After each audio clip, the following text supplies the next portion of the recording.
हर star kids की तरह director Mahesh Bhatt की बेटी आलिया भट्ट भी लग्जरी लाइफस्टाइल के साथ अपनी जिंदगी जी रही हैं। हालांकि बचपन में इसके बिल्कुल उलट था। मां सोनी राजदान का कहना है कि उन्होंने अपने बच्चों को मिडिल क्लास जैसी परवरिश दी है। उनके पास कभी जरूरत से ज्यादा पैसे नहीं थे। एक इंटरव्यू में सोनी राजदान ने दोनों बेटियों से जुड़ा एक किस्सा शेयर किया। वो बताती हैं वो आलिया और शाहीन को लेकर दुबई जा रही थी। तब उनके पास 3 बिजनेस क्लास टिकट के पैसे नहीं थे, तो उन्होंने बेटियों की टिकट इकोनॉमिक क्लास की करवाई थी। वो कहती है मेरा लॉजिक था कि तुम लोगों ने अभी बिजनेस क्लास में ट्रैवल करने के लिए कमाई नहीं की है, जब तुम कमा लोगी तो ट्रैवल कर लेना। सोनी राजदान का कहना है कि उनके पास कभी जरूरत से ज्यादा पैसे नहीं थे, इसके बावजूद उन्होंने मैनेज किया। 2004 तक वो अपने परिवार के साथ 2 बेडरूम वाले अपार्टमेंट में रहीं। पति महेश भट्ट के प्रोड्यूसर बनने के बाद उनके घर में पैसा आना शुरू हुआ। उसमें भी महेश भट्ट को 2 घर चलाने होते थे। ऐसे में उनके बच्चों की परवरिश मिडिल क्लास ढंग से हुई। सोनी राजदान अपने जमाने की जानी मानी एक्ट्रेस रही हैं। 80 और 90 के दशक में सोनी राजदान कई सफल फिल्मों का हिस्सा रहीं, लेकिन एक बार एक फिल्म के सेट पर उनके साथ कुछ ऐसा हुआ जो उनके लिए किसी बुरे सपने की तरह था। मीटू कैंपेन के दौरान सोनी राजदान ने बताया कि एक बार उनके साथ किसी ने जबरदस्ती करने की कोशिश की थी।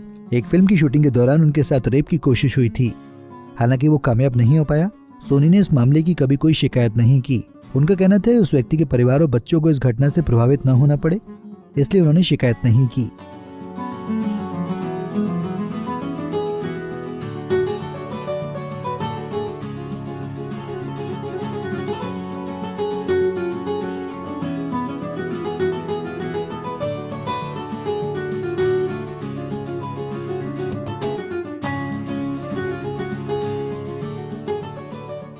बता दें कि फिल्म सारांश के सेट पर सोनी राजदान का दिल पहले से ही शादीशुदा और 2 बच्चों के पिता महेश भट्ट पर आ गया था और महेश भी उनके प्यार में पड़ गए। 1986 में दोनों ने शादी कर ली।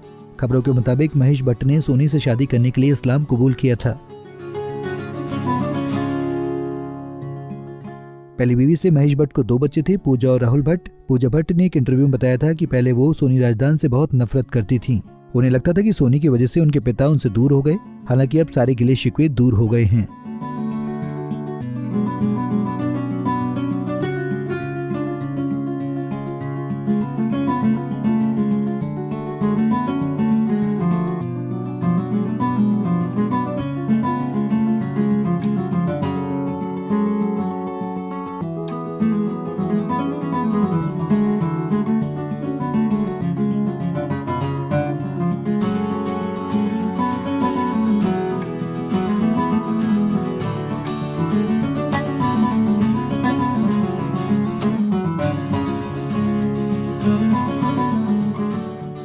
नारी से जुड़ी मोर अपडेट्स के लिए हमारे इंस्टाग्राम को फॉलो, फेसबुक को लाइक और यूट्यूब चैनल सब्सक्राइब करना ना भूलें।